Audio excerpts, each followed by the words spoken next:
Hello అండి, అందరికీ నమస్కారం.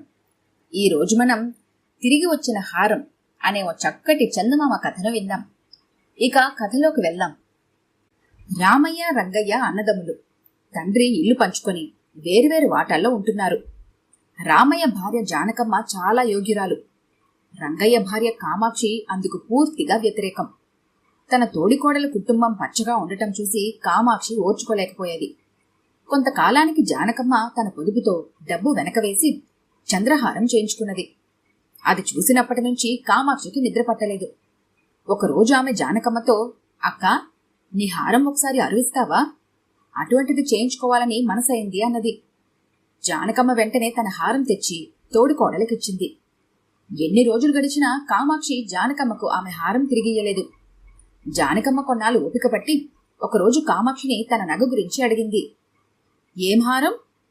నాకు పెట్టుడు నగలుండగా నీ నగే కావాల్సొచ్చిందా? ఎవరన్నా నమ్మే మాటేనా? మమ్మల్ని నలుగురిలో అల్లరి చేద్దామనుకుంటున్నావా? పద పద అని కామాక్షి దౌర్జన్యంగా మాట్లాడింది. జానకమ్మకి కళ్ళనీళ్ల పర్యంతమైంది. హారం కాజేసింది కాక తనను అవమానించినందుకు చాలా బాధపడి మారు మాట్లాడకుండా జానకమ్మ తన ఇంట్లోకి వచ్చేసింది. ఆమె ఈ విషయం తన భర్తతో చెబితే అతను తేలికగా తీసుకుని, పోనిద్దు, పరాయి వాళ్ళ కాదు కదా అనేశాడు. ఇలా ఉండగా ఓ రోజు జానకమ్మ కూతురు పుట్టింటికొచ్చి తన తల్లికి జరిగిన అన్యాయం గురించి విన్నది. తన తల్లికి జరిగిన అవమానానికి ప్రతిక్రియ చేయాలని నిశ్చయించుకున్నది. కామాక్షి తనను చూడటానికి ఎలాగూ వస్తుంది. అప్పుడు ఏం చేయాలో ఆమె తన తల్లికి చెప్పింది.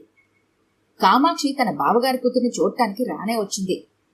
ఆమె తమ వాటాలో అడుగుపెట్టడం జానకమ్మ కూతురు చూసి కూడా చూడనట్టుగా తల్లితో, అమ్మా, నువ్వు ఏదో చంద్రహారం చేయించుకున్నావని విన్నాను, నాకు చూపించనే లేదే అన్నది. కామాక్షి ఆగిపోయి ఈ మాటలు వినసాగింది. అది చేయించుకున్న నగ కాదమ్మా, ఎవరో మీ నాన్నకు అమ్మ చూపితే అది చవకగా వస్తుందని కొనేశారు. తర్వాత తెలిసింది అది దొంగ సొమ్మని. అయితే అదృష్టవశాన దాన్ని వదిలించేసుకున్నానులే అన్నది జానకమ్మ తన కూతురితో. అదెలాగా అని కూతురు ఆశ్చర్యంగా అడిగింది జానకమ్మను. దాన్ని మీ పిన్నికి అరువిచ్చాను. మీ పిన్ని దాన్ని తన దగ్గరే ఉంచేసుకున్నది. ఇంతలో అది దొంగ సరుకని తెలిసింది. అందుకే మీ పిన్ని నగ తీసుకోలేదని అబద్ధమాడినా మాట్లాడక ఊరుకున్నాను. నేడో రేపో రక్షకభటులు సోదాకి రాకపోరు. మన దగ్గర నగలేదు కదా, మనకేం భయం?